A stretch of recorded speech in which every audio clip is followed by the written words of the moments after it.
Dans la capsule d'aujourd'hui, on va discuter du troisième test d'hypothèse qu'on appelle l'ANOVA. On va faire une ANOVA lorsque l'on va coupler une variable métrique avec une variable non métrique qui a obligatoirement trois modalités ou plus. En effet, dans la dernière capsule vidéo, on avait déjà regardé le test d'hypothèse que l'on effectuait lorsqu'on couplait ensemble une variable métrique avec une variable non métrique avec exactement deux modalités. Dans ce cas-là, le test d'hypothèse s'appelait la comparaison de deux moyennes. Aujourd'hui, la différence, c'est que notre variable non métrique va avoir trois modalités ou plus. Donc dans ce cas-là, on va faire ce que l'on appelle l'ANOVA. Il faut comprendre que la technique de l'ANOVA, c'est exactement la même que pour la comparaison de deux moyennes. On va maintenant regarder les moyennes de la variable métrique sur autant de groupes qu'il y a de modalités pour la variable non métrique, donc sur au moins trois groupes. Heureusement, sur Excel, l'ANOVA se fait automatiquement et il suffit de lire dans la compilation d'Excel les trois valeurs qui nous permettent de conclure si les deux variables de départ sont dépendantes ou indépendantes. Si on regarde la page 122 de votre manuel, on a les différentes étapes de ce test ANOVA. La première étape, c'est toujours les hypothèses H0 et les hypothèses H1. H0, vous formulez toujours une phrase en disant que les variables sont indépendantes. Et H1, vous écrivez une phrase en disant que les variables sont dépendantes. La deuxième étape de ce test sont les conditions d'application. Donc on les réécrit telles quelles. À la troisième étape, on doit calculer une valeur critique qu'on va dénoter maintenant non pas T critique, comme pour le test de comparaison de deux moyennes, mais on va l'appeler F critique pour l'ANOVA. Et on va la calculer à l'aide d'Excel. On va voir ça dans un instant. Grâce à la valeur qu'on aura obtenue avec Excel, on pourra écrire la règle de décision. La règle de décision, ça va être que si f est plus petit que la valeur critique qu'on vient de calculer, on ne peut rejeter h0 et donc les variables sont indépendantes. Sinon, donc si la valeur f a dépassé la valeur critique, ou si la p-valeur est plus petite que 0,05, alors on rejette h0 et on va dire que les variables sont dépendantes ou liées.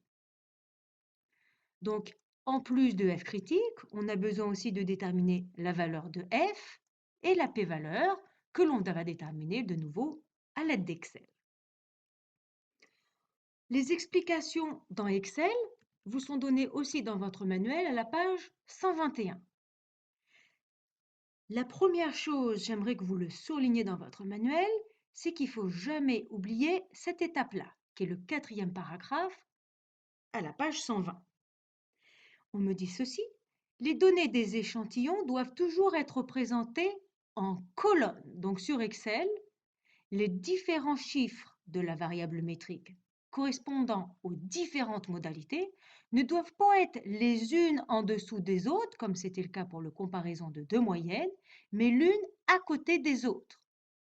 Il faudra vraiment respecter ceci pour faire l'ANOVA à l'aide d'Excel. Toutes les explications de l'ANOVA sont expliquées aux pages 120 et 121. On va le faire ensemble sur ce premier exemple où on a donc trois valeurs différentes pour trois groupes distincts.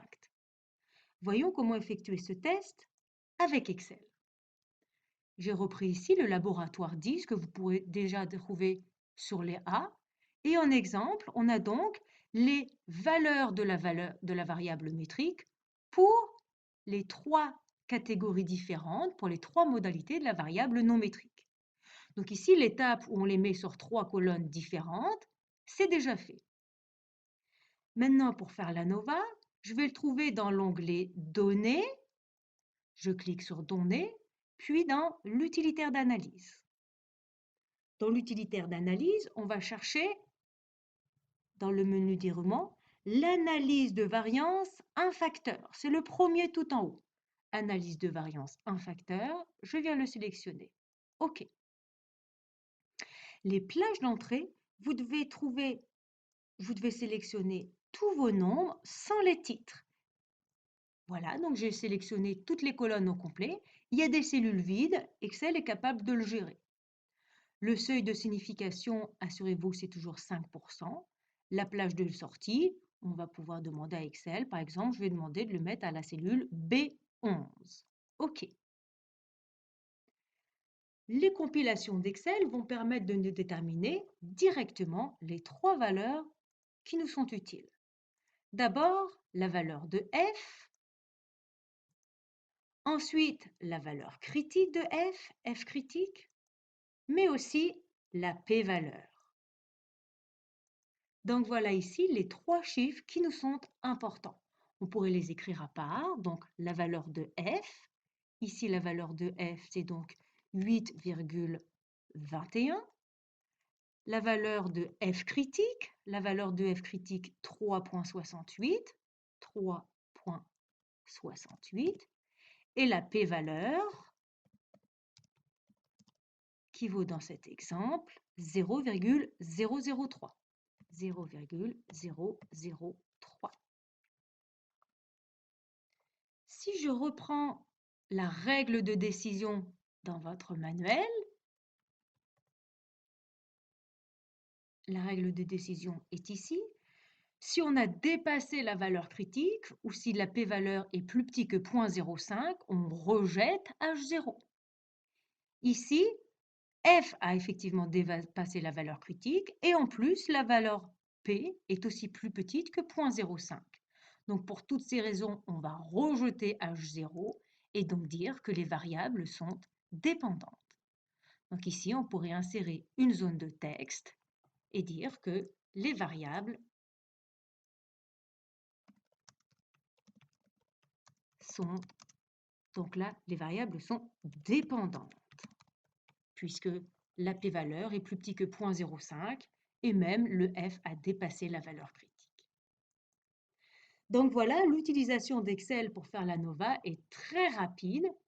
On trouve dans la compilation d'Excel les 3 chiffres qui nous sont importants et grâce à la règle de décision de votre manuel, on peut conclure si nos variables sont dépendantes ou indépendantes. Vous pouvez maintenant faire votre laboratoire dont l'énoncé est à la page 123 de votre manuel et qui va vous demander les feuilles exercice 1, exercice 2, exercice 3, exercice 4. À présent, on a vu 3 tests d'hypothèse dans ce cours. Le test du qui au carré, le test de comparaison de 2 moyennes et l'ANOVA, l'analyse de variance. Donc dans chaque exercice, vous devez bien déterminer si les variables sont métriques ou non métriques pour savoir lequel de ces 3 tests vous devez effectuer. Par exemple, pour l'exercice 1, j'ai le nom d'une succursale qui dépend de 3 choix, ABC et les ventes mensuelles. La succursale, c'est donc une variable non métrique que je couple avec une variable métrique. Donc dans ce cas, je dois réfléchir pour savoir est-ce que je dois faire une comparaison de 2 moyennes ou une ANOVA. Pour répondre à cette question, je regarde le nombre de modalités de la variable non métrique. Ici, les choix de réponse possibles sont A, B ou C. J'ai donc 3 modalités. Puisque j'ai plus que 2 modalités, le test d'hypothèse que je dois effectuer dans ce cas-là, c'est l'ANOVA. Faisons-le ensemble. Donc la première étape très importante, c'est d'avoir sur des colonnes distinctes les valeurs de la variable métrique pour les 3 catégories de la variable non métrique. Pour ce faire, je vous suggère de trier pour commencer vos 2 colonnes en fonction de la variable non métrique. Donc une fois que je les ai sélectionnées, je vais faire un tri personnalisé en fonction, moi, de la succursale. Puis, je vais organiser sur autant de colonnes que de modalités les valeurs de la variable métrique. Ici, j'ai 3 modalités différentes, donc je devrais avoir les valeurs sur 3 colonnes différentes. Je prends les valeurs correspondant à la première modalité, je copie et je colle. Je prends les valeurs correspondant à la deuxième modalité, je copie et je colle. Puis les valeurs correspondant à la troisième modalité, je copie et je colle. Donc maintenant, je vais pouvoir utiliser la fonctionnalité Excel pour faire l'analyse de variance. De nouveau, je viens cliquer sur l'onglet Données, Utilitaire d'analyse et je sélectionne Analyse de variance, un facteur. OK. Mon paramètre d'entrée, les plages d'entrée, eh bien ce sont ces 3 colonnes. Alors je viens sélectionner ici mes 3 colonnes. 0.05, d'accord. La plage de sortie, par exemple, je vais la mettre ici en D13. OK. Et ici, je viens regarder les 3 valeurs qui sont importantes. La valeur de F, la valeur critique et la p-valeur. Ici, la p-valeur n'est pas plus petite que 0.05, donc je ne peux pas utiliser cette information. Je vais donc comparer la valeur de F avec la valeur critique. Ici, la valeur de F, c'est 0.33 et la valeur critique, c'est 3.98. Donc F n'a pas dépassé la valeur critique, donc on garde H0. Donc si je garde H0, ça veut dire que les variables sont indépendantes. Ici, on a un contexte, c'était les ventes mensuelles en fonction de la succursale. Donc quand j'ai un contexte, je dois bien nommer les variables. Donc dans ce contexte, je vais dire que les ventes mensuelles sont, donc là on a dit, puisque la valeur F n'a pas dépassé la valeur critique, on garde H0, donc c'est indépendant. Donc sont indépendantes de la succursale. Et on peut dire qu'on a fait un test à 5%. Donc voilà un deuxième test effectué grâce à l'ANOVA en utilisant Excel. Je vous laisse comme exercice de faire le 2, le 3 et le 4.